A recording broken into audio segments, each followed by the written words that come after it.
Welcome to the Replacements Podcast. Wow, we made it through. We've prevailed past last week. I don't want to talk about it. Well, we got the fire extinguisher. We put it out. It's done with. And got a lot to talk about this week. We're already kind of starting off on the bad note for Tanner. I don't want to talk about it. If you're a Tech fan, you already know that you're probably looking forward to football season. And good luck is what I gotta say. I mean, good luck. I mean, basketball, y'all do fine, but football season's definitely 4 flat tires on the Volvo going down the highway. So, I mean, who knows what's going to happen. So, last week was just an epic failure. yeah. In my book, I was quite disgusted at the end of the game. Partly because it was 1:30 in the morning. Yeah, in my head, I'm like, I stayed up for this crap. Yeah, that was a really, really later game, and I feel the pain. I feel the pain for Tech fans. It was failure of offensive production. The defense played great for 2.5 quarters. Yeah, for 2.5 quarters, but it's hard whenever, I mean, the time of possession. It was fairly equal in time of possession until the last 2 drives. Yeah, and they went for 83 yards in one. Had a few passing plays, but mostly running. Yeah, but I mean, my biggest thing is they shot themselves in the foot. In the first drive, they had a 3rd down. They stopped them on 3rd down, and they had a senseless penalty. Gave them a 1st down. And then in the 4th quarter, their 99-yard run the ball 16 times and punched Texas Tech repeatedly in the mouth. That one was just frustrating because there was 5 3rd downs, and they just couldn't. No, I mean, that's just running downhill with an offense that can do that. And Arizona's just one of those teams that could do that. They put 314 rushing yards. They ran 61 times. They're averaging 5.1 yards an attempt. So it's hard. They ran over 100 and I think it was like 140 yards in the 4th quarter alone. Yeah. But they also had a possession time of almost about 35 minutes. So you're looking at a team that held the ball longer. Your defense was out there a lot longer. And, I mean, I'm going to say it, most of these Big 12 defenses are not used to being out there that long. It also didn't help them that the first 2 games against UTEP and Michigan State. Montana State, the average time for defensive on ball was like a minute, 2 minutes tops. Yeah. Other than the one Montana State scoring drive where they actually had to go out. Yeah. More than one first down. I'm going to say this. I'm all for teams playing the smaller schools. I don't think it should be a first week thing, though. I think you should definitely have a middle-of-the-road team. So y'all should have played somebody like maybe Arizona or, week 1 or a, UCLA or a, NC State or something like that, week 1. I think most teams should do that. It gives a really good gauge of where you are instead of, I've heard it all. I heard it from y'all in the group chat that we have. Just Tech is this, Tech is this. We're the top defense. We're the top offense in the nation. I'm like, you can't gauge that. I don't gauge anything like that. Not until you're 6 weeks into college football, because at that point, then you know what to expect of a team more than likely most of the time. I don't know what the deal was on offense. I don't think it was so much that Arizona's defense fail or stopped us. It was just they kept shooting themselves in the foot. Well, yeah. Well, it's a new scheme. 2 interceptions and a fumble recovery, no points. The Arizona missed a field goal, no points, and they missed an extra point kick, no points. Yeah.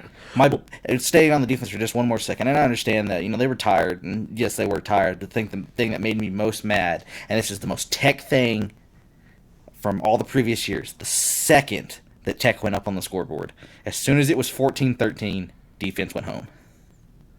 Tired, not tired. They did good. They had them on 3-and-out, then they got the penalty, and then all of a sudden it's all downhill. Yeah, and both teams were very equally bad. So let me do this real quick. So the first possession Arizona had, they punted it. They went 7 yards, 3 plays. There was 3 possessions back to back that were four. So it was Arizona punt 3 plays, Tech punt 4 plays, Arizona punt 8 plays, Tech punt 3 plays, and then interception, punt, interception, fumble. Both teams just weren't performing to The first quarter was horrible. The second quarter was like, okay, we're finally going to get a game.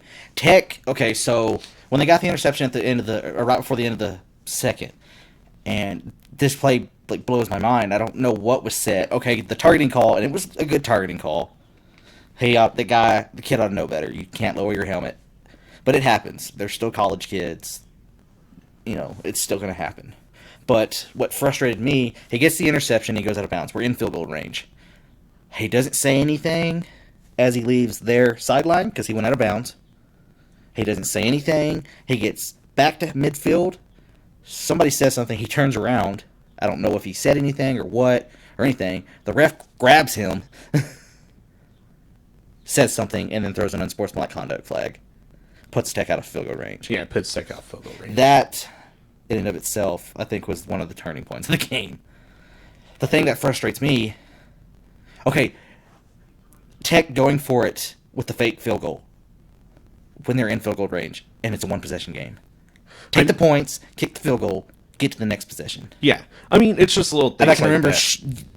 Aggressively typing that into the our group chat. Yeah. Nobody I was screaming it at the TV. Yeah, nobody was really happy in the group chat. I mean, I don't care. I'm a Tech fan. I'm just here to analyze the game and talk about it today. But, I mean, so with the performance that you've seen, I had Tech going 7 wins this season. I'm not going to say what they're going to do for the rest of the season. Not Alan Bowen's hurt. He's out.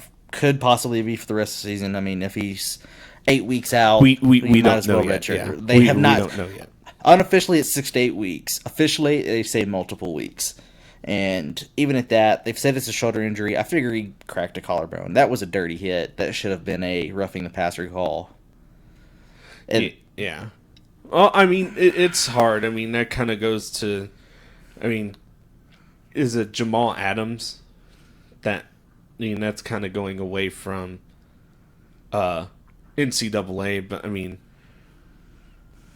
I think officiating, I've seen it throughout the NCAA and NFL this year so far. Officiating has been it's been under par, very under par, which I've noticed missed calls, but I've seen more letting the players play, but I've seen also more what I like to call marshmallow calls, which is like roughing the passer, roughing the kicker, stuff like that that's been getting called that's not it.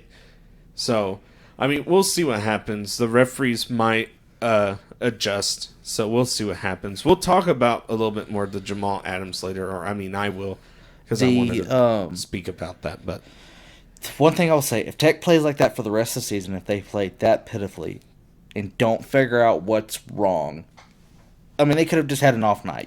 People have off nights. It could be, but it was a very bad off night. That was bad. If they play like that, they will not win a game the rest of the year. They may West Virginia and Kansas, if that. You play Kansas at home. And we'll actually talk about that here in a second. I have to see what the performance is against Oklahoma. And I know that's a bad next stop. I don't expect us to beat Oklahoma. But we've got to figure out the quarterback situation. We've got to figure out the offensive line. But if the defense can play like they did the first 2.5 quarters. Because you got to remember, Arizona had scored, it was the same as Tech, 45 points a game. Yeah, but look who they've played, though. I know, that's but the thing. I'm just saying. That's the thing I was saying. You have to gauge people. And did you see the Vegas over-under for that game? It was supposed to be 7-7 was the over-under. Yeah. No. I know, but I'm just saying. It's hard to gauge a team like that. It is. It's hard to sit here and say, but it's the same. It's the same against Oklahoma too, because who has Oklahoma played? Houston. Houston is not what I thought they were 4 weeks ago. No, they're not. Matter of fact, I think they're tied to Tulane right now. I think that's what it is. They're playing right now. I'd said Derek King was going to be a Heisman candidate, and I think our first or second podcast. I don't believe that anymore. No. Well, their game against Washington State was a great game, and we're kind of getting away for Tech for a second. Did you watch that game? Yeah. When they had the speaking of, I didn't think was great officiating, when they had the touchdown called back off of the non-play or non-ball size pass interference. They ran 2 cross routes from the slot on the right side and the outer receiver on the left side. The slot receiver got entangled with the cornerback on the opposite side of the play. Like, wasn't close to making a play on the ball. It was 40 yards away. And the play breaks, and they score. He outruns everyone. Great play. And they call it back for offensive pass interference. Yeah. That, I feel, like, I understand, like, if it's right there, but it's no different from defensive pass. If it's not in the play, if the ball is 10 feet in the air and he knocks the snot out of him, which happened in multiple games. Yeah, well, that's what I'm saying. Officiating has been very under par this season, and it's been that almost changed that game. Yeah, that almost changed. Houston almost came back in that moment. Washington State was like, okay, I give it up to a Mike Leach defense because they held them and was able to give it up for Mike Leach's mythical powers. No, but I mean, so going back to this, you cannot gauge a team unless if you watch the games. I've watched the Oklahoma games. Oklahoma's doing what they need to do. Oklahoma's doing a great job. But the thing is that I've watched Tech play UTEP. They played horrible against UTEP. They have not. Well, they didn't play horrible, but it's not to what it was supposed to be. When you play a team like that, an FCS team or a lower in Division I team, and the spread's like 40 points, 35, even 50. You know, if you're in Alabama, you get that. They did but it's still one of those things where it's like you have to perform to that, and they're expecting you to have that lead by the time halftime comes. And at halftime, y'all were only, up by a touchdown? No, we were usually up by 20. Y'all were up by 21 at half, if I remember. But my biggest thing, if it was still a traditional air raid offense, which it is obviously not. Well, no, you brought a West Coast offense. I don't even know if I would call it. Well, it's almost like a run and gun. Yeah, it's a hybrid. Our friend Michael said it best. It's like a hybrid run and gun. Yeah, which I'm fine. That was the one thing that I liked in the few prior years with Kingsbury still here. He was kind of getting the run game more and more. Like I can remember watching Justin Stockton as a freshman and breaking a 60 or 70 yard run, and it was just like, oh, I don't remember that. I kind of remember. I guess it was when was Barron Batch? Was that still Leach or was that Tuberville? That was Tuberville. I thought it was more. We were still in high school. Well, it was Barron Batch was like the end of Leach. Yeah, it was the end of Leach. And like I remember watching him. Drama. Love watching him run. I mean, he was a great running back. But we're not. That was during the Tech drama years. Yeah, and I like the run game. The other thing that frustrated me was Tech does a 3 running back cycle. Amar Shine, who was the transfer from Utah, he kills it every time he's on the field. Henry, he's not bad, but he's more of a third down punch it, and then he just power back. The dude Roderick Thompson, he's another like. Y'all have last year I was really excited to watch Henry run. Yeah, but this year I'd rather them stick Shine in 80% of the snaps. Because he has more of ability to get the ball going. And that was my other frustration. It seemed like in the second half, he never came out. I don't know if he was injured. I mean, there were several injuries in the game. Yeah, but there were several injuries, but it shouldn't play a factor. I mean, it is Arizona. That was your real first road test. And I do give it to Tech that it's in Arizona. It's a weird time frame for y'all. It was still like 85 degrees. It was 97 at kickoff. So I mean, it's still a hot game. And the other thing that's not down on the field either. So other thing is, and this has been absent all 3 games. We went from watching the air raid offense, and I'm not complaining about the coaching staff. Like I said, I was excited about the coaching staff once I started doing a little bit of research. I'm just disappointed. I don't know if they're just not doing it yet, but I think that's going to hurt them. There's no intermediate passing game. It's a whole new system. It's all short, and then we throw the Hail Mary to Vasher on the sideline. let me. He did make a great catch. Yeah, he did make a great catch. Let me say this. This is my other frustration. This is my frustration with that. Hold on, let me finish. This is my frustration with that. We're third down. We're 3rd and 15. What do they run? To the weak side, and I screamed at the TV, and I even called it before the play was even launched. It's either a bubble pass to the running back, or it's a screen pass to the inside receiver. They've done it for 3 games, and that's not going to work against Oklahoma. Kingsbury used to run screen passes all the time, and it just never works.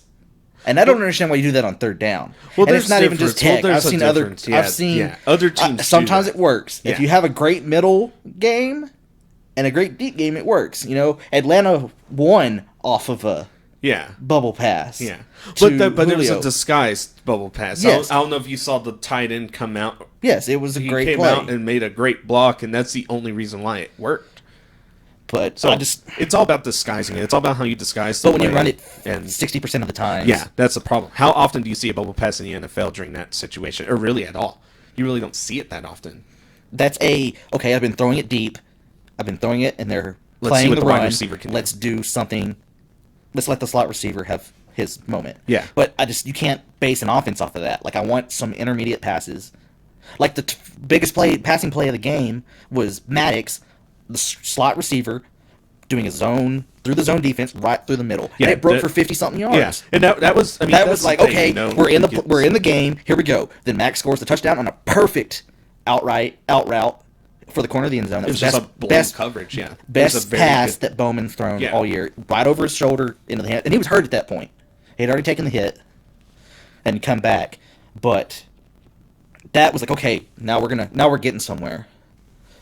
But that was just it was a lackluster offensive performance. Well, going back to offensive play and going back to Tech, it's a new system. And here's the thing: if you don't have the players in the system, though. It's a simpler system. But if all you've been running is spread, so you got to remember these kids coming out of high school. Some of them are or a good chunk of them are from this area. So they weren't for Kingsbury. No, yeah, now. But here's the thing: what do you run in the 806? You run a lot of spread. I see a lot of spread here. It ran in the high schools, Some of them run under center still, but a lot of them run spread. And the thing is that you're used to running spread here, and then you're used to running spread at Tech. That's why Tech always has a really good offense. You get these kids that know what they're doing, and then you bring in a coach that wants to run I would call it a pro West Coast hybrid. That's what I would call it. And I mean, there's a little bit different, but going to Oklahoma, the only reason why Jalen Hurts is doing so good, the only reason why Baker Mayfield did so good, and the only reason why Kyler Murray did so good is because they fit that system. It was a plug-and-play situation for them. And the reason why I thought... The reason changes to the offense of each player, because they're not none of them are the same player. Yeah. Kyler and Jalen are the closer. Baker is not. Baker's not, but he still could run it, and he was very fast. But, I mean, here's the thing. He's not as fast as Murray or Hurts. Hurts is probably the faster one out of all of them and more dangerous. The dude's freaking huge. So, like, what I was saying was you get a system in, and now you're having to relearn an offense. You're having to do it during the spring, into summer, into fall camp, and you don't know what to expect because they haven't played against anybody in this type of offense. These players haven't. So now you're looking into it as what is Tech going to do to get over this hump and get better with the offense? Because, I mean, you didn't see Bowman throw it way downfield all the time anymore. Not as much as last year, and that's just because the offense style. You are getting passes open over the middle, which is real nice. Those are quick, easy passes. I mean, that's Tom Brady football right there for you. But I'm going to interrupt for just a second. This just came across, and I'm excited for this. ESPN headline, Minshew Mania rose through the Titans. 20-7, Minshew, 204 yards, 2 touchdowns, and then Mariota was sacked 9 times. That excites me. I've been rooting for Minshew. I was hoping he's got the Minshew magic. He's already got the character. Now he just needs to fill in. Now he just needs to win. Florida man, right? We could have another. He's a Florida man, right? We could have another bad situation for Nick Foles. He may already have lost his. Right. Well, here's the other thing too, which amazes me. Kind of going away from NCAA football. If you don't know this week in football is the first time since like the early '80s, since they had the strike in the NFL, where you have, I think it's 18 quarterbacks that are starting there under the age of 26 or 28. It was 26 or 28. I can't remember. But I think it's an amazing time that we're in. There's a lot of new faces this week, it's going to, I don't care if you're a fantasy expert, it's going to affect the whole entire NFL. And it's going to either hurt you really bad or it's going to give you a very much big blessing for your win this week. I don't know what's going to happen. I'm sitting here trying to decide between wide receivers, in our league. I'm trying to decide, do I start Thielen? Do I start Edelman? Do I start Brown? Do I start Sammy Watkins, with the disappointing, he 8 for 15. And he dropped wide open passes, and that hurt my soul down to the core. Because I remember his performance, and I was like, oh, yeah, I'd like to have that again. I think that was going to be a once-a-year thing. There's no way Sammy Watkins has that multiple weeks. No, I don't think so. I think he will, but not to that extent. He might get like a 150-yard game again. But I think he might do that multiple times. He has one. He's the third. No, he's number 2 in passing right now. He has like 280-something yards or something like that, something close to that. You kind of jumped away from me. I wasn't quite done yet. So the other back we return. Since you brought it up, I'm going to say what I got to say. All right, say it. So I don't know. The Texas O-line has not been healthy. They had 2 starters out first 2 games. I'm not sure if they played against Arizona. You mean Tech? Yes. You said Texas. Oh, sorry. Texas. As in UT? No, Tech. Are you a UT fan? No, I'm not. Horns down. Horns down. So Tech had 2 offensive linemen out at the beginning of the year. I don't know if they played Saturday night or not. Next man up, my buddy. But I totally agree with that statement. The thing that frustrated me even more than that is the fact that Arizona rushed 3 most of the night and just killed us with 3. I mean, it's all about discipline. You can't throw the ball when your quarterback's being pressured by when 5 guys can't hold off 3, and there is 8 guys in the backfield. You're not going to win that battle. Well, when nobody's open, it's a little bit more difficult. But it's also more difficult when your offensive line isn't big. Because your offensive line isn't big. Neither is the defensive line. Your defensive line is averaging almost about 300, and then they're 6'3", 6'4", around there. Your offensive line is, I think they're sub 300, just barely, if I remember, and they're in that same kind of height range. Those are small linemen. Those are smaller linemen. But they're big guys. They are big guys, but they're smaller linemen compared to Georgia, that's averaging bigger than most NFL teams right now. Or Alabama or Clemson or Notre Dame or Ohio State, teams like that. The last thing I'm going to say about it. Okay. And then we can get off of Tech, and I don't want to talk about it. Why? I enjoy this. I want to talk You're about turning red at the face. Are you okay? I got some water in here. I'm going to stroke out over here. So the one thing that Oklahoma has to do now, because Bowman's out, they have to prepare for 2 quarterbacks. Because no one knows who's going to start now.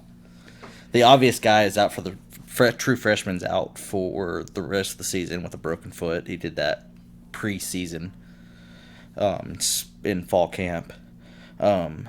So now we have Jet Duffy, which is some of our friends, they wanted him in last Saturday. I am not a Jet Duffy fan. Yeah, they were very much pushing for it. He's an athlete. He can run the ball, but I grit my teeth and close my eyes every time he throws. Yeah. And then there's Jason Tyner, which is a grad transfer from Rice. I don't think he started at Rice in his career there, and he's a pocket passer. So they have to prepare for 2. Who's going to play the rest of the season if they redshirt Bowman or if he comes back until... Either way, I don't know who's going to be. But if they put Jed Duffy in, they're going to have to completely change the offense. Well, yeah, obviously changing the offense suddenly doesn't work at this point. No, that hurts you more. Well, I mean, they have 2 weeks to prepare. You have 2 weeks to prepare. Well, it's a week and a half at this point. But I don't know what's going to happen. We will talk about it in 2 weeks after the. You also got to remember that Oklahoma also has 2 weeks to prepare for this game. Yeah. Which their next opponent after is Kansas, so they're not.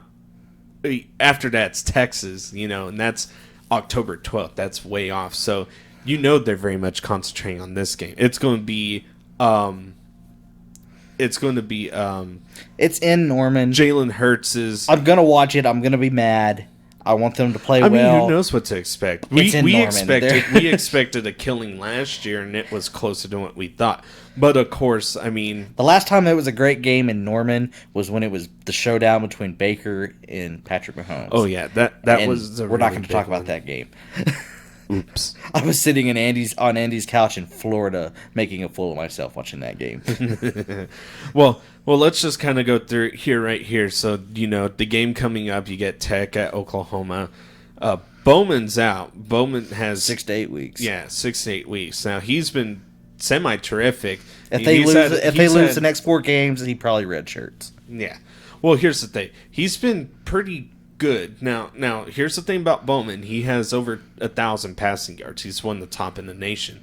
But his touchdowns are not there. He only has 6 on the season, 3 interceptions. At this point, as a coach, do you still start him if he's not producing the touchdowns? Because, I mean, you're going up against somebody like Jalen Hurts, who's passed it 61 times, has 900 yards, 9 touchdowns. That's passing. That's not him carrying the ball. He has almost 400 yards for carrying and 4 touchdowns on the ground. So he's already in double digits in touchdowns. The offense, though, is still... I mean, it's a work in progress. That's the only thing I can say. Yeah. But do you want to go to Jed Duffy, whose highlight win is against TCU last year, which was a 17-14 win, by the way. That was Tech's defense, who TCU was a good team last year. No, TCU is a good team last year. That's probably the highlight win of last year. TCU is still a pretty decent team this year. They're not a team to sleep on. No. And they held them to 14 points. It was a great game. Dakota Allen had a great game. They held them. It was just a defensive game. It was supposed to be a high-scoring game. And he was able to get the ball in the right places twice. Yeah. So, unfortunately, Tech and OU don't have an over-under yet or It's too a far spread. out. It's too far out yet. So, we'll talk about that next week when it comes out. But do you think Tech keeps it close? As the defense, Jordan Brooks, their outside linebacker, did really... Okay, so the last thing I'm going to say about the Arizona game. Prior to the end of the third quarter in those 2 drives, they did a great job of keeping Arizona's quarterback, who is a great runner. He's a great runner. Yeah, he's one of the top 5 scrambling quarterbacks probably in college football right now. He's great at what he does. Other than that, other than the one time he broke 4 broken tackles and had an 84-yard touchdown. Yeah. Other than that one play, they did a great job of containing him. But do you think you can contain Jalen Hurts? I don't know. I have not watched enough Oklahoma football this year to tell you. Boo. You should watch a game this sometime. I don't know. Go look it up on YouTube. But, all right. So, kind of finishing out Tech talk here. So, I'm reevaluating. I hate to do this to y'all. I think Tech wins 4 games this year. Maybe 5 at the most. And that's just coming from a serious look at where Tech is and kind of the situation with having to switch quarterbacks again. You're kind of in the same scenario last year. But Last year was it's a a totally- 5-alarm last chili year- of disaster. Because Last year was a totally different deal. When you got to the point last year, you got to remember, they nearly beat Oklahoma in Lubbock, and they nearly beat Texas in Lubbock. And that's in Lubbock. Now you're away. And that was, I know, Raiderland's a scary place to play. The Jones is a scary it has its place to moments. play. Yeah. It's been very tame this year, in my opinion. But, like I said, and Jed Duffy was the quarterback in the Texas game, and he was in for 2.5 quarters for the Oklahoma game. Bowman blew out a lung again in that game. But either way, Oklahoma, those are both great games. And the problem with that, after the Texas game, so they are 5 wins going into the Oklahoma game. They're having a great season. Everyone's determined it's going to be a bowl. If they'd have beat Oklahoma or Texas at home, it would be a totally different year this year in the NFL. Kingsbury wouldn't have gone to Arizona because he wouldn't have been fired. Kyler Murray probably would not have been drafted by Arizona. He'd probably be playing for the Oakland Raiders. You think so? I think so. I still think he would have been drafted. That's Cliff's boy. First. That's Cliff's boy. So, I mean... But we're not going to get into what could have happened. No. But either way, we go into, I believe it was Kansas the last game of the year. Jed Duffy has a broken foot and plays with a broken foot because there's no other backup. And they get demolished. I didn't even watch the game. But, though, last year was just a great start and ended in... Well, it's almost the same thing as this year. It's just it's a 5-alarm chili disaster is what I'm calling it. I'm giving you a prescription of having to use the restroom a lot from eating it because you're going through the same exact thing as what you did last year. Last year, with the injuries and everything. This year, new system plus injuries. That's just a recipe for disaster. And I feel bad for Tech fans because I actually had high hopes for Tech. I'm not a Tech fan, but I like seeing, the underdogs kind of succeed really? just a little bit. You said you were a Tech fan about 20 minutes ago.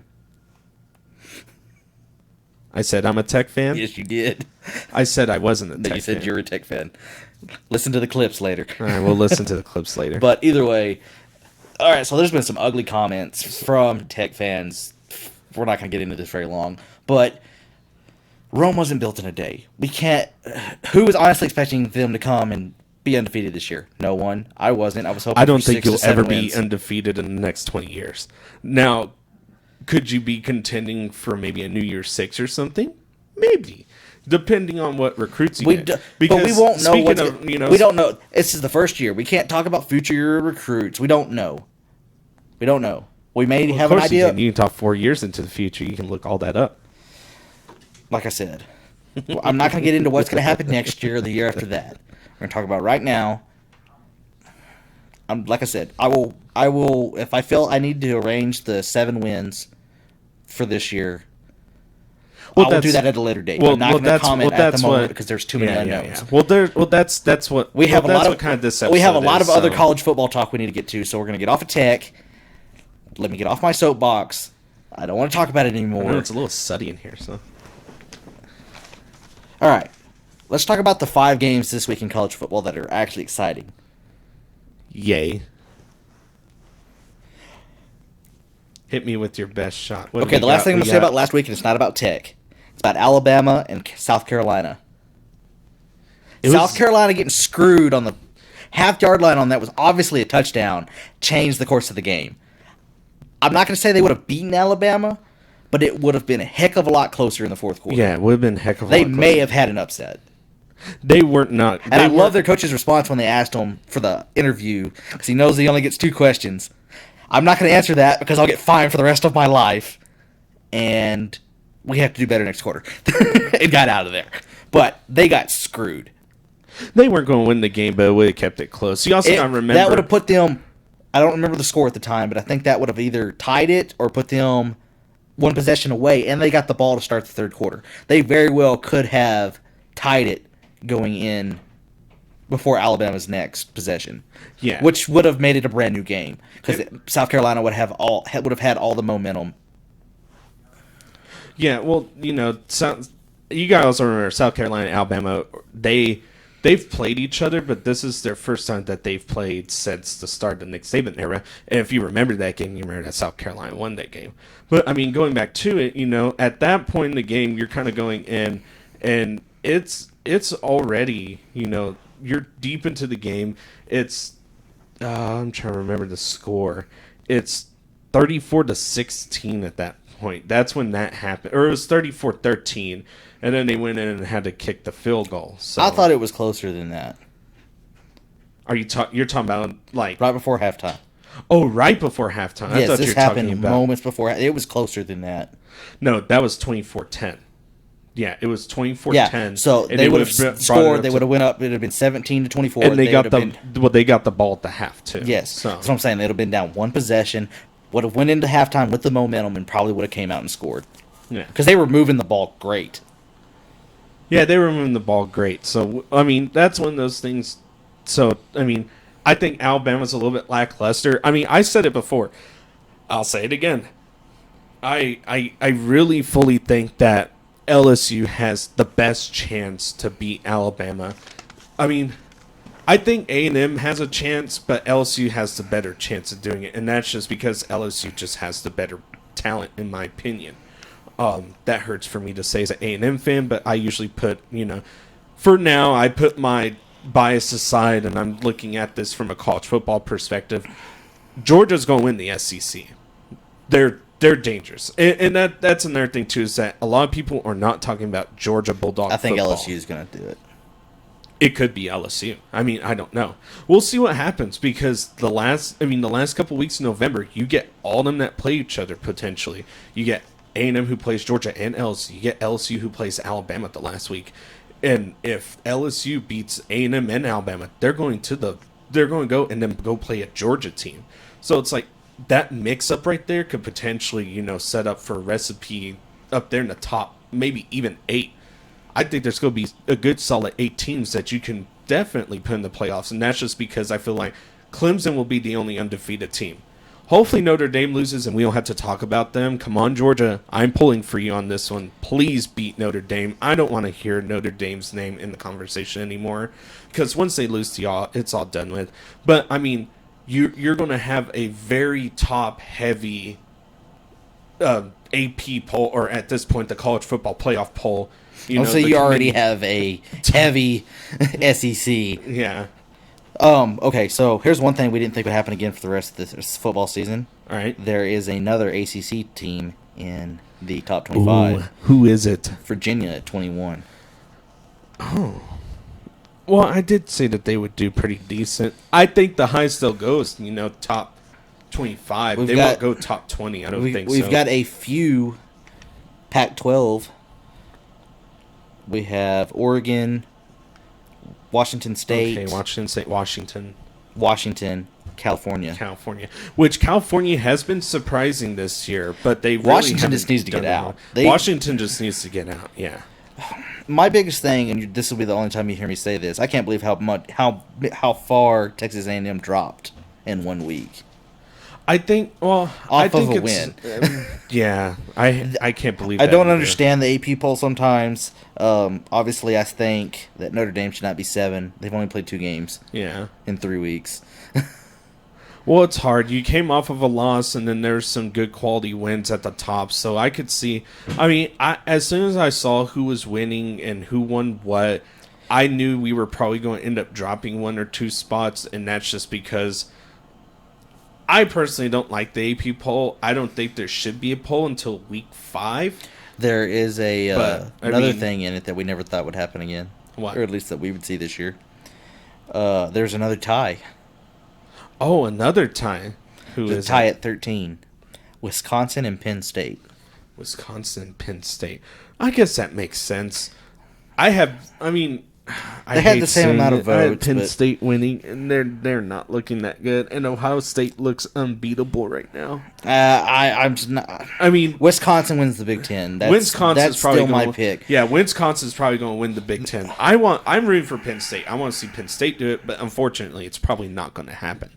So, but I mean, kind of going back to the Alabama-South Carolina game, that's a real road test for Alabama, and I think it was a little bit lackluster-ish. So did Nick Saban. Nick Saban thought the same exact thing. He thought it was a very average win. He wasn't very proud of the team, And of course, they go play Southern Miss this next week, so no surprise there.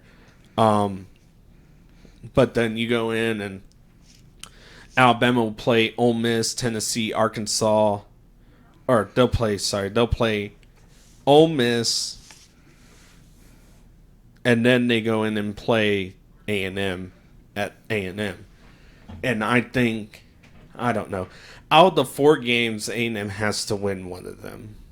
Even if they lose all of them and it's fairly close, I still think that's something to recognize. But if they beat an Alabama or Georgia or LSU, I think that's a win for the season, considering how hard the schedule is. And same thing with South Carolina. South Carolina plays almost the same exact teams except for LSU. They turn around and play Clemson. And if they manage to pull off, they almost beat Clemson, I think it was 3 years ago. They almost pulled that off. So, anything can happen.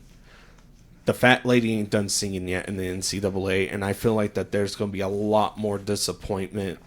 But if your team's losing, I mean, keep your head up. I mean, if you're listening to this, I mean, there's still a whole lot of season left, and there's still a whole lot of who knows what that could happen. I've seen crazy things happen in an NCAA season. All right, so I got 5 games that we can talk about pick'ems for. Pick'ems. And then we can get on to the NFL. All right. Hit me with your best shot. Okay, so I'd found 4 good games that I wanted to do 5, so I kind of just threw this one on there. UCLA at number 19, Washington State. So UCLA goes in and they play Washington State. It's going to be a 9:30 game on ESPN, so it's going to be a very late game. For them, it's going to be just normal time, 7:30 normal time. So, you have Gordon, who's the leader in the NCAA with 1,300 passing yards, and then going against that UCLA defense. Give me the Wildcats. I think Mike Leach's offense is going to pretty much dominate that. Give me them by 25 points. Okay, I think Washington State's going to have it. They're still my Pac-12 favorite. You can call that favoritism. I'm a Mike Leach fan. Well, I like Mike Leach, but I think he's a very they have cool a good cat. team. I think they are very underrated. And they're underrated in the offense. They're underrated at their wide receiver and quarterback position. If you look at the quarterback stats, it's insane. The one thing I am excited about this college, I'm glad it's Tech's open week because I can just sit at the house. I don't have to go to a game. You can just I can sit at home back and watch. enjoy college and there football. is 3 Might laugh at me ranked later. versus ranked games. Yeah. Finally. So I'm going to save the next one. You can guess what it was going to be, but we're going to talk about this one later. Finally, some good damn food. We're going to talk about we're going to be short on this. Notre Dame versus Georgia. Notre Dame versus Georgia. So I'm taking Georgia in Athens, and I'm going to say this. Notre Dame's defense is not... If Notre Dame plays Georgia like they played Louisville, after the Louisville game, I felt that Notre Dame was extremely overrated. And I was really mad when they went up in the AP poll after that game, because that was Louisville's game to lose. No, yeah, Louisville lost that game. So here's the thing. Your passer is also your runner. It was Isaiah Book, right? From Notre Dame, is that his first name? I'm not sure. If I remember right, I think it's Isaiah Book. So Isaiah Book goes in, and I think he's sitting at like almost 600 yards, 6 touchdowns, and then he's also a rusher too, but he's been lackluster there. That has to do a lot with the offensive line and kind of what is going on with that. Georgia is returning a lot of players, a lot of 5-star players. You get Jake Fromm. Fromm is a great quarterback. Jake Fromm is probably... I'm going to say this. If there was a Heisman candidate that I want to win, it would be Jake Fromm. And that's just because the dude's just... At quarterback, I really don't want a three-peat from Oklahoma. But, like I said, I still have Jonathan Taylor well, here's all the the way. thing. The only reason why I would be Oklahoma... Well, here's the thing. It all comes down to who makes the playoffs. If Oklahoma doesn't make the playoffs, Jalen Hurts is not getting that trophy. It will end up going to one of those teams, whether if it's a Trevor Lawrence, a Tua Tagovailoa, or a Jake Fromm. So, I mean, or a running back. Or a running back.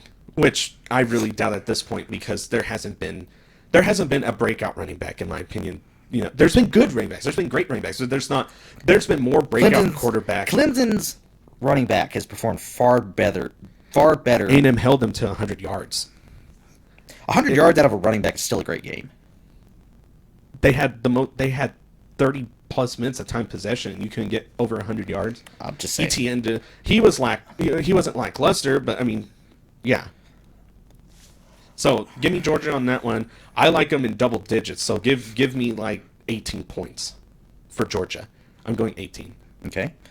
Next one, we have the first Big 12 game that I care about. Oklahoma State versus number 12 Texas. That's in Texas, and it's a weird game. It's at 6:30, not 7:30 because of ABC, and ABC's weird. It's their prime time. It's their prime time. So, I mean, Sanders versus Ellinger is going to be a very interesting thing. You also have Hubbard, the running back, who has 7 touchdowns on the season so far, almost 600 yards. So he's averaging a lot of yardage. But, of course, Oklahoma State hasn't really... I mean, they've played Oregon State, McNeese, and Tulsa. So the Oregon State game, they barely escaped that game. If you remember, it was close until the end. It was close. But at least it was that they started with a Power 5 game. Yeah, they started with the Power 5 game. A really good Power 5 game, if I at that. So I actually kind of like Oklahoma State in this one. I'm going to take Oklahoma State. They're going to beat them by like a field goal. We're talking like a very, very... Okay, so we hadn't talked about this before. This is the first time we talked about it. College Pick'em, ESPN College Pick'em. I did mine this morning. My most confident game was this one. No, sorry, my most confident was Wisconsin versus Michigan. This is the second one. But you have to do a tiebreaker. Tiebreaker was picking the points of Texas versus OSU. Take a guess at what my score was. 35, 33, 31. 45-42 OSU. 45-42 OSU. I was close off by 10 points. But see, it's and a that's what game. Yeah, that's why I say I think it's going to be a 3-point game at the very end. I think Texas is going to make some mistakes. I think this is the end of Texas in the AP top 25. I don't think it is. If they lose this one, they'll just drop to 16 or 17. 2 losses. They lost to LSU. Well, yeah. Well, they lost to a quality team. So I think if they stay in, it's going to be in the 20s. It's not. Well, they'll stay in the top 20, so they'll be like high teens. So that's what's going to happen to them, because then they'll just win out the rest of the season. So maybe they might. I mean, they might lose to Kansas again. Who knows? So what's the next one? Okay, sorry, I lost my screen here. What is it? Is it Auburn A&M? Yes, Auburn and A&M. So I hate picking games for my team. It bothers me so much. Good, we're gonna do it every week. I hate it. So A&M coming in with a lot of injury on offense. We're missing a wide receiver. We lost 2 running backs, really good running backs. We do have the 4-star Isaiah Spiller coming in. We got a lot of questions on offense right now, and that's just because I don't know what's going on. I think it could be just a different running game. It's also a different offensive line this year. So, I mean, passing wise, it's been okay, but I see A&M winning this one out. I think it's going to be like a 28-21 game. I don't think Bo Nix is going to do too well in this game. I think they're going to rely on the running game. This will be Auburn's first time playing an actual really good defense. Oregon's a really good defense, but I think A&M's a better defense than what Oregon is. Oregon was definitely a better offense, though. But there's a lot of questions surrounding Oregon. It's very early in the season, but I mean, we'll see what happens. Bo Nix might pull out some magic. I think A&M wins this one at home. I picked A&M. They have to win. This is one of the only times you're going to hear me say this. I am going for A&M, and that is just because I dislike Auburn. I feel that they are just as overrated as at least 3 or 4 of the teams. And the funny thing is that if A&M wins, we'll bump up to number 14 probably. Sadly. So what's your last one here? The game of the week. Michigan-Wisconsin? Michigan-Wisconsin. Give me Wisconsin at home. I love Wisconsin at home. I think the offense is dynamic. I think the defensive backs are great. The safeties that they have are pretty Taylor's good. going to run all over. Oh, yeah. It's going to be okay, so in Wisconsin, they haven't really played anyone. But they have not anyone score. No one has scored on them. And Michigan struggles on offense. So we're going to see this. And their defense has not been what it was. They almost lost Army. No. So Wisconsin's 3.5-point favorites. I like Wisconsin by 10 points. I have them by double digits. I have them by 2 possessions. Yeah, I have it 38-27. I didn't pick a score. I just like them 2 possessions. So I mean, Wisconsin is averaging 55 points a game. Yeah.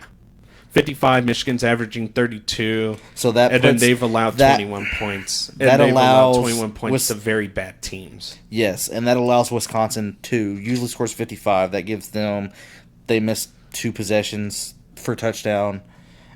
Michigan has a couple stops, and Michigan does one better than they normally do. Yeah. And that may be pushing it. I should have went 38-21.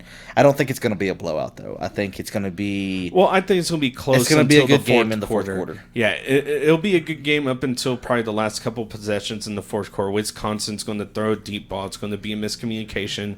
And then all of a sudden, Wisconsin's up by 10. Michigan's going to try to come back. Wisconsin may even go up by 17, I think. Who knows? Who knows what's going to happen? We'll find out, Saturday, if you follow the law of college football, make sure that you comment what you think. Is that the 11 a.m. game? It actually Yep, 11 a.m. That Well, that's a Fox prime time. Is it Fox prime time? no, it's not Fox. It should be no, it is Fox. Yeah, Fox. But it's Fox said their prime time well, games that's would where be 11 a.m. that's where ESPN's going to be. College Game Day, right? I think so. Yeah, they're going to be. I don't there. see why they wouldn't. That is the game of the week. No, yeah, and then also you have SEC Nation at the Auburn Texas A&M A&M. A&M game. So, but I guess that closes it out there for college football. We kind of college football's been kind of lackluster, but we're starting to get into. I mean, this is our first week where we really have good opponents against each other, and it makes me happy. It makes Tanner even more happy because he doesn't have to worry about a team this week. You know, he just can sit back and relax and watch football. I'm probably going to be stressing I'm just excited. out, There's 3 or 4 ranked games. That's I've griped and complained about that. Even outside of that, there's still some really good games where it's a ranked opponent versus a very good unranked opponent. So I mean, Texas OSU is going to be That's just because I don't care what they say. The Big 12 is still wide open.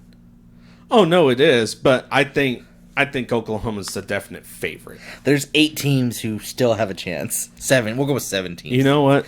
I'm saying it now. Kansas wins it. Oh God, get out of my house. It's what that hippie sold me earlier. I don't think. Just kidding.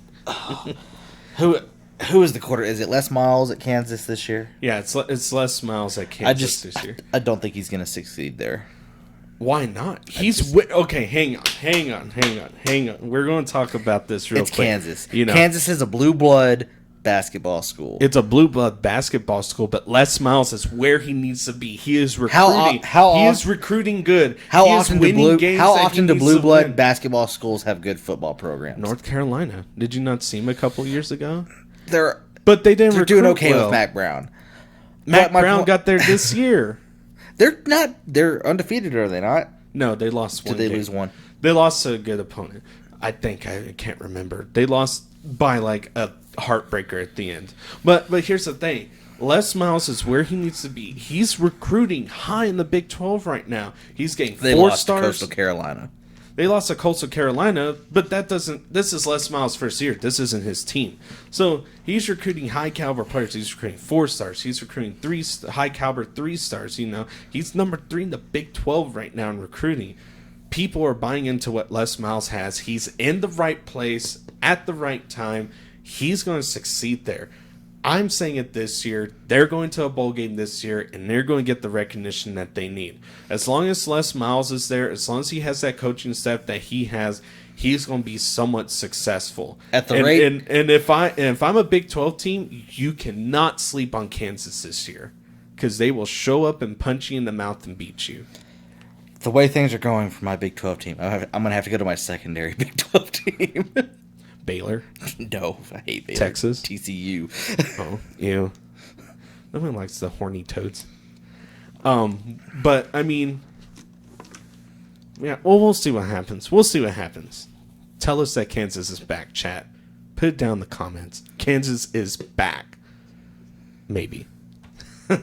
But, I guess what? I mean, on to NFL talk just a little bit. I don't know.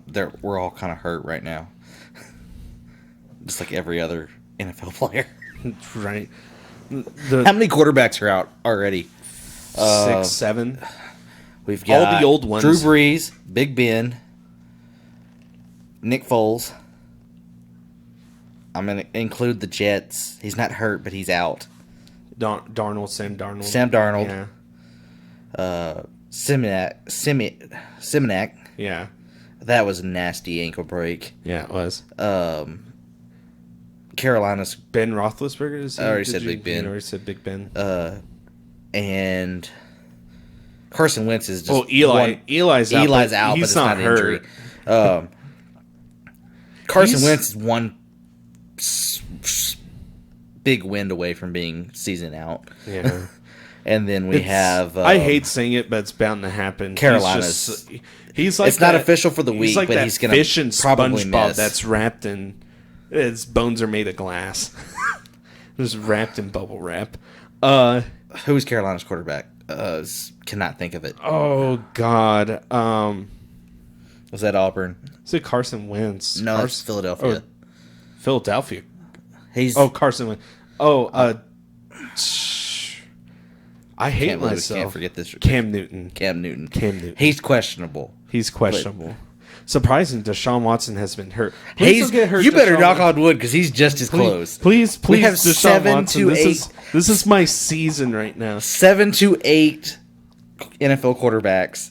You want me to be honest with you? I think I could sit a quarterback in our league and still win a game. I wouldn't push it. I wouldn't push it, but I think I can. So, just tooting my own horn right now. We'll talk about the Jets for a second. So we have Sam Darnold, who is out with mono. He's going to miss probably 6 weeks. Who's he been around? Ooh. So they put Trevor Simiak, who has not played a game since he was pulled from the starting job at Denver. Yeah.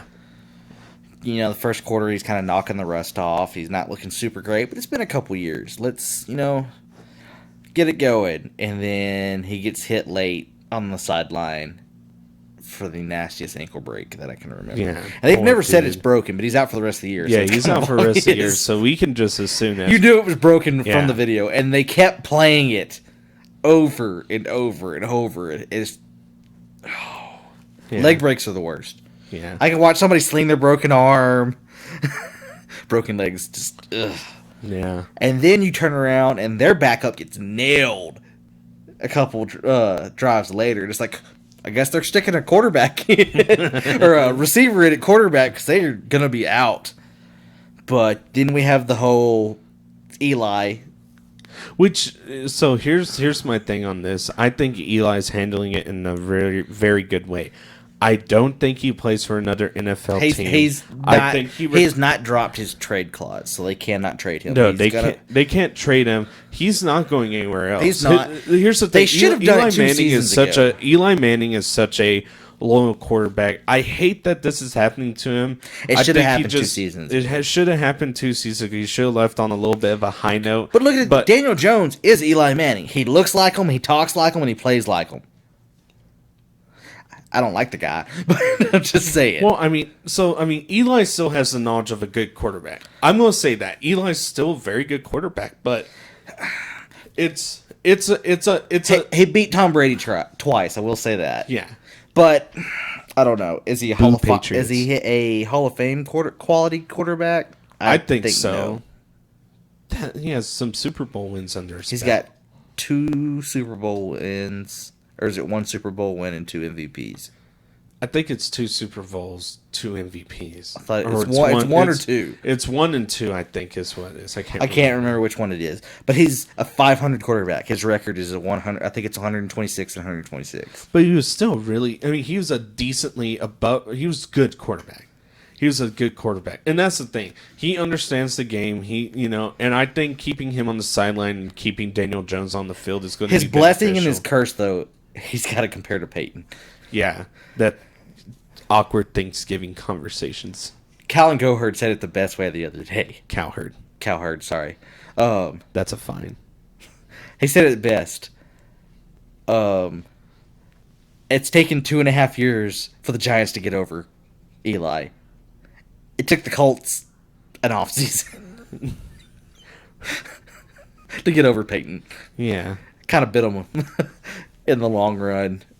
It's still sad to see Andrew Luck go. Andrew Luck, hello.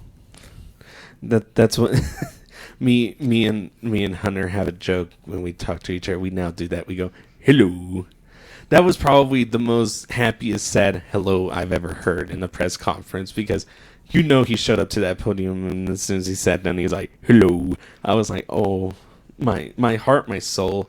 He's such a man of intelligence. He's such a great person, and it's sad to see somebody that was really in the game leave the game because of mental issues. It's not something that you see too often now, and I really hate the backlash that came from it. There's a lot of people that are like, get over it. You can get over it, and I'm like, it's not that easy. His livelihood. It's his livelihood. I'm like, he has 2 kids.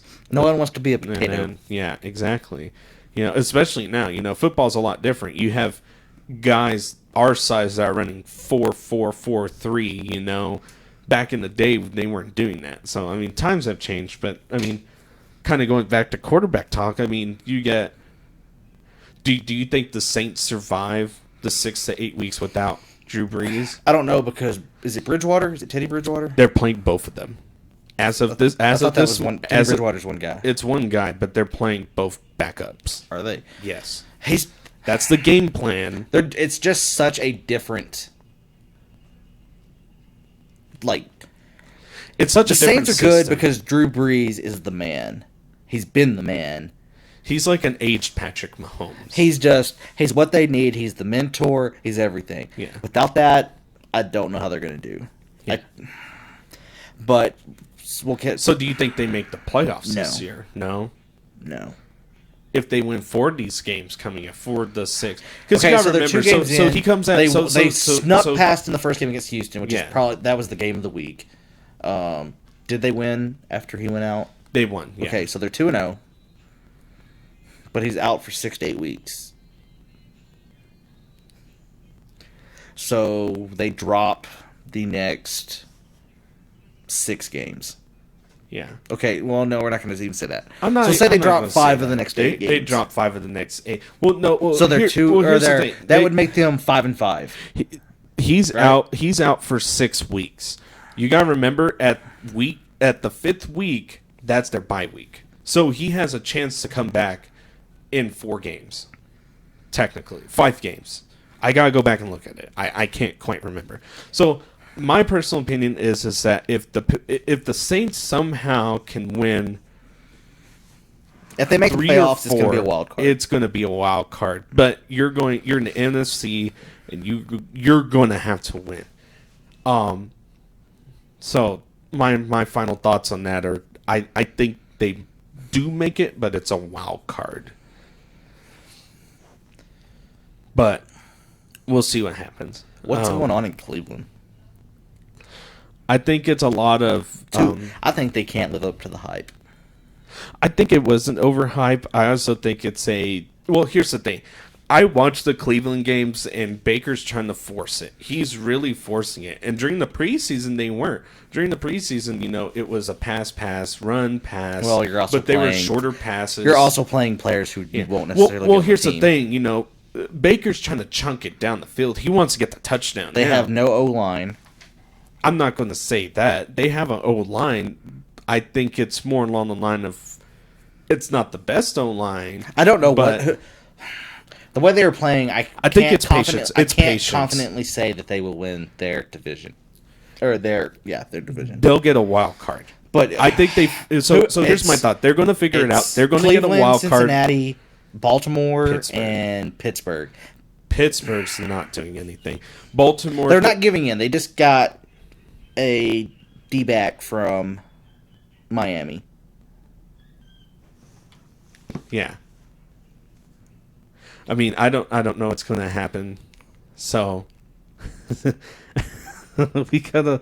I think it's going to be a long season. It's going to be a long season for New Orleans fans, Steeler fans, Giants fans, and I'd even say Cleveland fans. But here's the thing: I don't say give up on Cleveland. I'm not giving up on Cleveland. I'm still sticking to my guns, saying that they make it to the playoffs. They still make it to a championship. They may be a wild card. No, they will be a wild card at this point, Unless, well, here's the thing. Unless But I don't know. Baltimore falls off, we got to see what Lamar Jackson does. They haven't played anyone yet. Well, don't say that because Buffalo's been surprising everyone. So They've played. Did they play Miami week 1? No. Baltimore? Or did they play Buffalo? Oh, Baltimore or Cleveland? Baltimore. No, they played Miami week 1. Okay, so jumping off Cleveland for just a second. Talking about Baltimore. Baltimore is just as unproven. They played Miami and they played Arizona. Yeah. Arguably the 2 worst teams in the NFL. And I would put the Jets as a even worse team than Arizona. Out of 32 teams, 29th, 30th, 31st, and 32nd is the Jets. Miami. And Arizona. No. Miami is 32. No. The entire first round the entire first round next year is going to be Miami. Let me We're fix gonna have this for 32 you. picks to Let me fix Miami. this for you. Listen, let me fix this for you. Miami's not in the NFL; they're in the XFL now. So Arizona's not far behind. they just got kicked out. So Did you see the meme this week that even had Philadelphia? I saw that. The XFL is now 10 teams. Joining is the Miami Dolphins and the Philadelphia Eagles. Yeah. Well, Oakland's in there. So, Oakland's in the. so kind of going off just a little bit here. We're kind of everywhere right now, but sorry. No, here's the thing. I hate the hate that Arizona's getting because they've been. It's back-to-back years with first-year coaches. And a whole new system and a whole new quarterback. With a very hard system at that. Because Kingsbury did not take that easy. No. And they're lucky to still have Larry Fitzgerald, who is performing. He's still Larry Fitzgerald. Yeah. They have Michael Crabtree. That's what I say. It's a time thing. On the end of his tenure. I have them going 8-8, so... Well, they can't go 8-8. It'd be 8-7-1 now. So... Yeah. I hope they pull it out. I don't know. I had them breaking even. So even if they go, 7-8-1 wouldn't work either. So yeah, 7-8-1, 7 wins, 8 losses, 1 tie. Yeah. So technically that's breaking even. But that tie week, it was just like Detroit and that was the Arizona going, no, neither one of us can prove that we're the worst team. Let's just both be bad. That was the most anticlimactic. We said the worst teams in professional football. Miami 32, Arizona 31. Miami's in the NFL? I didn't know that. Detroit at 30. The Jets at 29. The Jets would have been exciting if they had a healthy team. Yeah, that's the thing. They're one healthy person away from actually being a team. Darnold will be back before. Yeah. All right. So, kind of changing courses here, just a little bit, sticking with the NFL still. Dak Prescott, overhype, underhype. Ooh, I stumped you. There's not a quarterback who is... Skip Bailey and Shannon Sharp were talking about this the other day. He is undervalued, overcriticized. Very much so. And I think he is underhyped.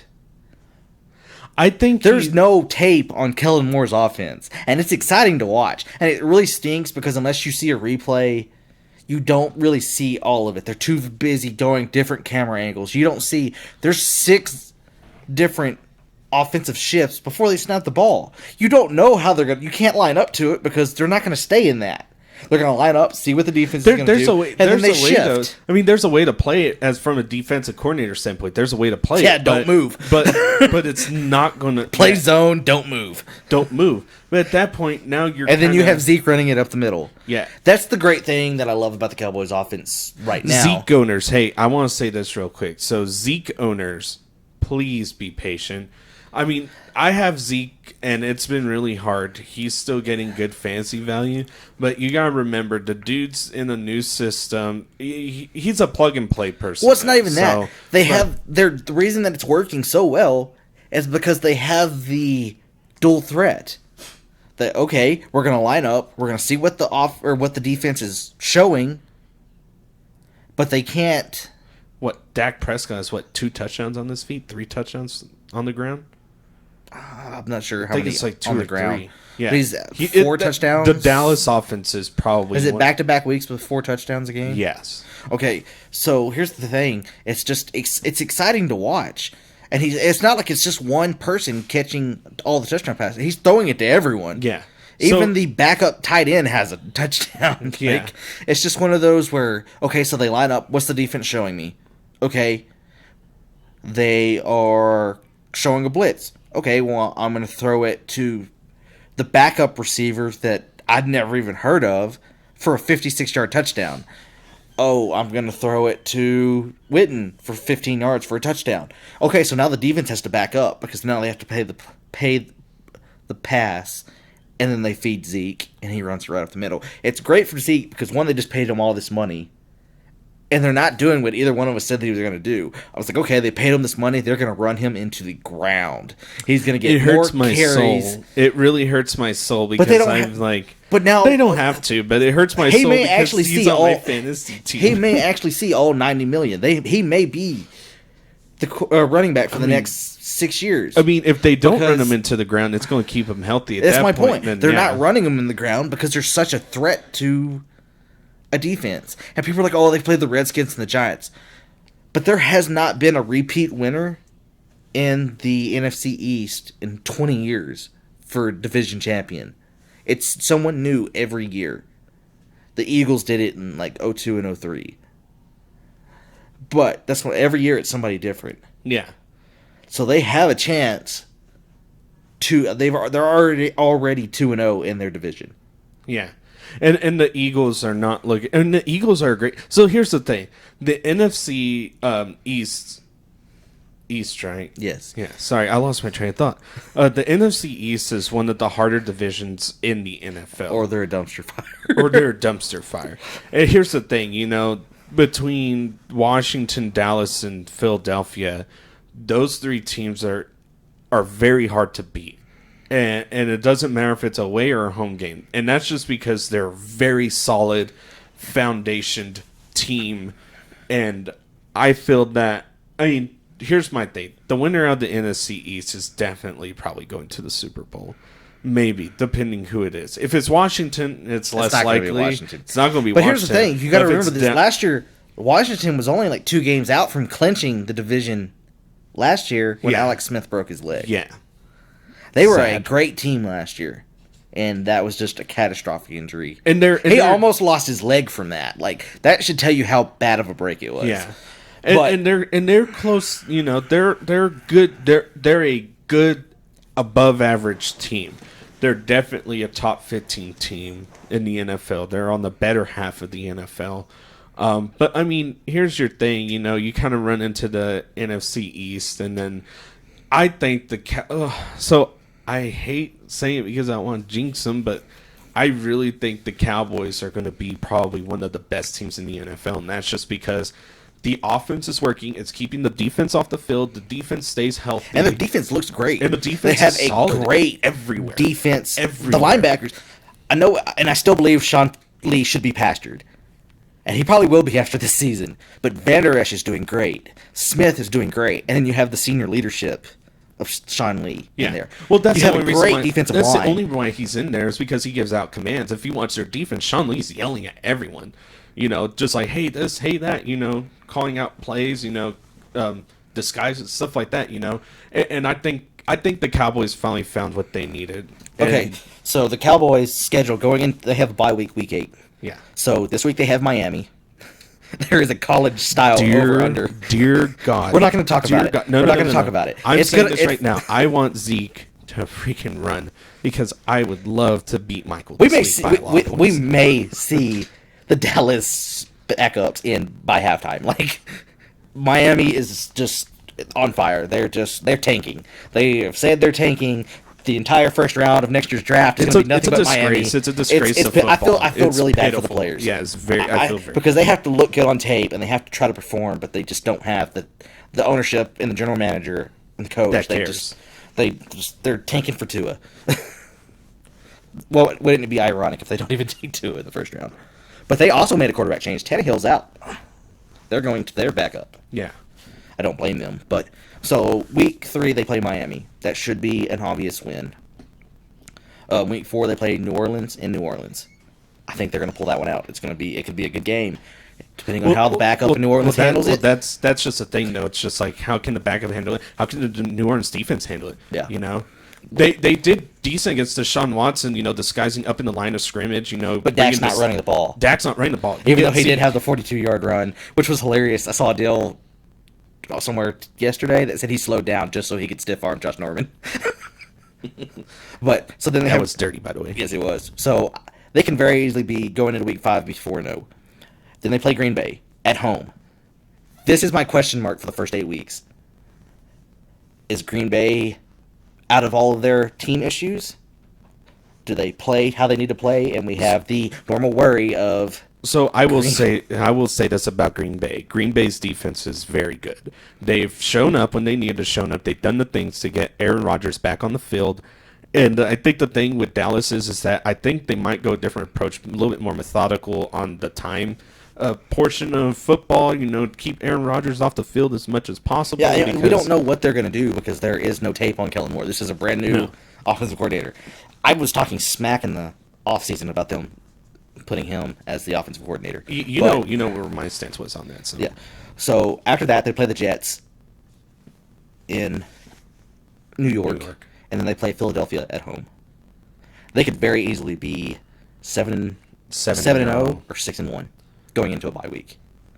I could see them being 7-0 going into the bye week, and that's just because it's a momentum thing, and if it just keeps rolling, then it's rolling. Now, they play Philly at home, right? Yes. They might drop the game to Philly later in the year, and that's just because it's going to be at Philly. It's probably going to be...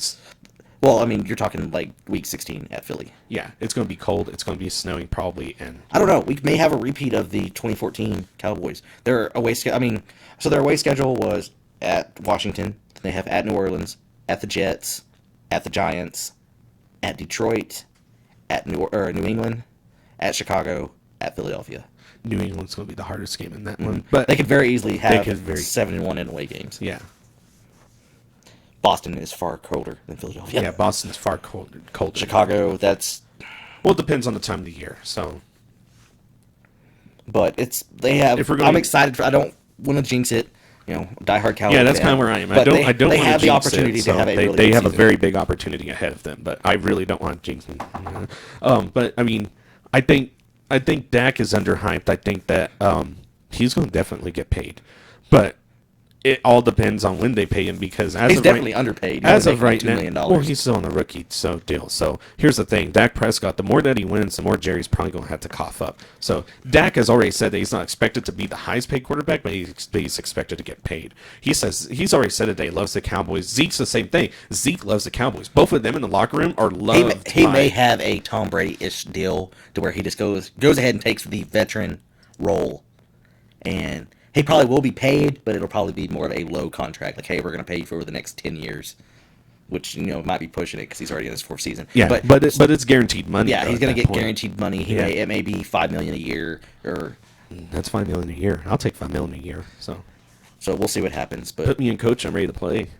So, kind of going through everything. We got 6 minutes left. We're at almost at an hour and a half now. It's the longest podcast we've done. Just about, yeah, that's the longest podcast we've done. We talked about tech for a long time. We talked about tech for probably the first 20 minutes, and then the rest of it was the first 30 minutes. So that was something to get out of the way, though. I don't want to go back to that, though. No, I don't either. But kind of finishing out here, a little bit of baseball talk. New York clinched. So New York clinched. New York is going to the playoffs. With them clinching and them missing out on there's one of their better starting pitchers is out for the season. It's probably going to be put in jail. So we'll see what happens there. I think the MLB's kind of narrowing down to the finishing run here. New York clinches. Minnesota's a little bit out of it. They got Houston's already clinched, haven't they? Who? Houston. Yeah, Houston clinched. As a matter of fact, they clinched the playoff berth. New York clinched the division. Kind of looking at the league, they're both tied right now. Houston does lead because they're 153. Sorry, and New York's 154. So, 154 loss. So we'll see what happens here. Kind of what? There's a chance that Texas goes 500. Yeah, I know. They're 74-79. They're 74-79, which is actually kind of funny because they're mid-tier American League. They have a winning record at home, which surprises me because I've seen them lose at home far more than I've ever seen them win. Right. So, I mean, kind of, going into the wild card here, Oakland leads it, then it's Tampa Bay, Cleveland, Boston. Boston's not going to win it. It's going to be between Oakland, Tampa Bay, and Cleveland. As we're now approaching 2 weeks left in fantasy baseball. I got fantasy baseball in my mind. It might be because I'm in the semifinals. I've already tooting my own horn. I've already dropped. We're not going to get into that. No, but I think Oakland might win that, kind of looking at the standings divisional wise. Minnesota is probably going to win out. They got easy schedule to finish.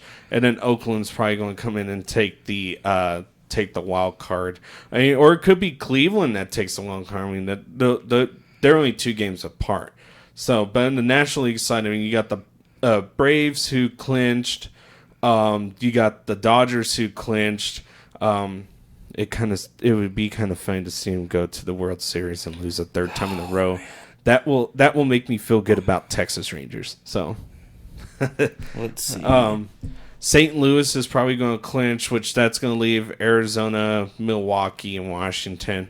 Which, with how Washington's been playing, the National League is very knotted up right now. If you're looking at the National League going into, I'm going to say World Series. I'm going to say it right now. What? We're going to have the Dodgers versus Houston. Again? Houston's going to win that one, though. If Houston doesn't make the World Series after all the moves they made before the trade deadline, it's going to be pitiful. I don't think it's going to be pitiful. If it's a New York team that makes it over them, then that's a little different. I don't like the Yankees. So. I don't like the Yankees either, but they are a good team. So kind of nationally, you're looking at, you have Washington at 83-68, Milwaukee at 83-70, and then you got Chicago and Mets. They're right next to each other. All those are within 3 games of each other. So, I would love to see the New York Mets in it. I would love to see New York to get some relief this year in some sort of sport because, by God, it ain't happening in football. It's not happening in college football for you, and it definitely isn't happening in basketball. Sorry, Knicks fans, and Brooklyn Nets fans, but baseball is your last hope right now. But kind of going in, I see Houston making it. How many weeks of baseball do we have left? 2 weeks. You have. I'll pull up Texas. Wild card is so close, just between the National League.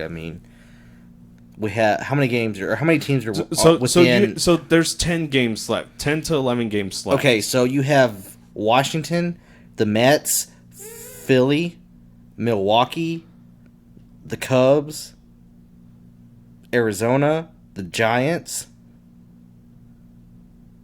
I'm just talking that have a chance at maybe making a wild card. I'm not talking. I'm not going to say the Giants or Arizona will make it. I don't even think Philly will make it, and that's just because their final games, from what I saw, are very difficult. And at that point, they didn't make any trades or anything to get better. They're good teams, but they're kind of eh. So in those 10 games left, if Washington wins 2 of them, it's automatic losses for Arizona.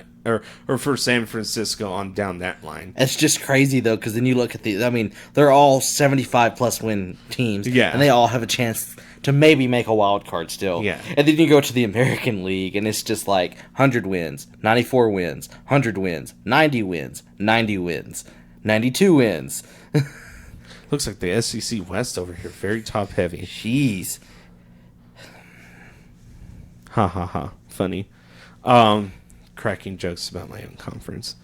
I'm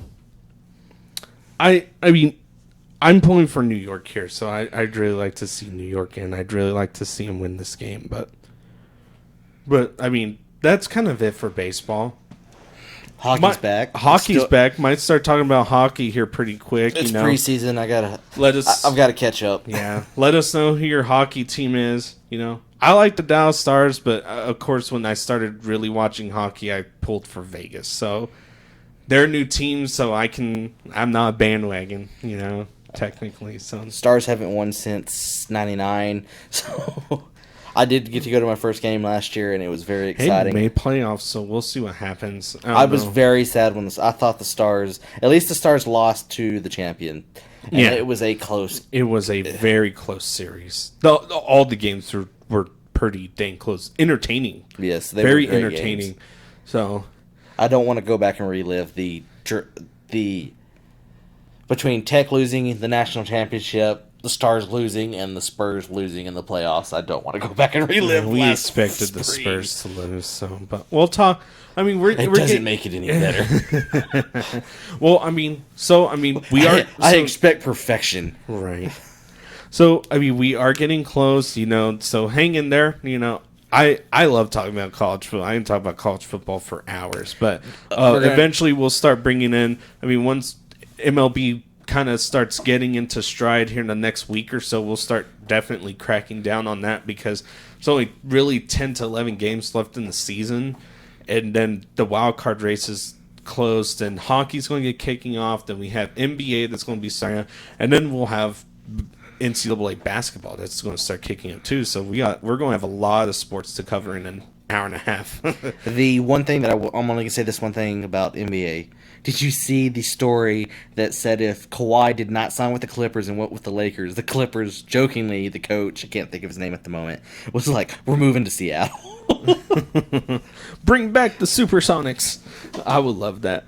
But anyways, yeah, that's the podcast for today. We ran a little longer than what we thought. A little bit longer, but we covered a lot of stuff. This is probably the best one we've had this month. It's probably the best. We both came in today and we're like, oh, do we really want to do this right now? We're not feeling it. I'm congested and sorry. It's kind of, if I sounded a little nasally, a little Lewis Griffin-ish. But yeah, make sure that you like, subscribe, share, hit the bell button, or else your team loses this Saturday or Sunday, Thursday or Monday or whatever. Give us your opinion. We'd love to chat. We'd love to have y'all interact. Yeah, we would love to hear y'all. Tell us you enjoy us. Tell us we suck. We don't care. Yeah. Be sure to follow our Facebook. Tell Elliott he hasn't got the Clemson tattooed on his ass yet. But make sure that you come in. Like I said, subscribe. Tell us what you like, dislike, so on and so forth, and give us your pick'em for the 5 games. Give us your pick'em for the 5 games, and also don't forget to follow our Facebook page.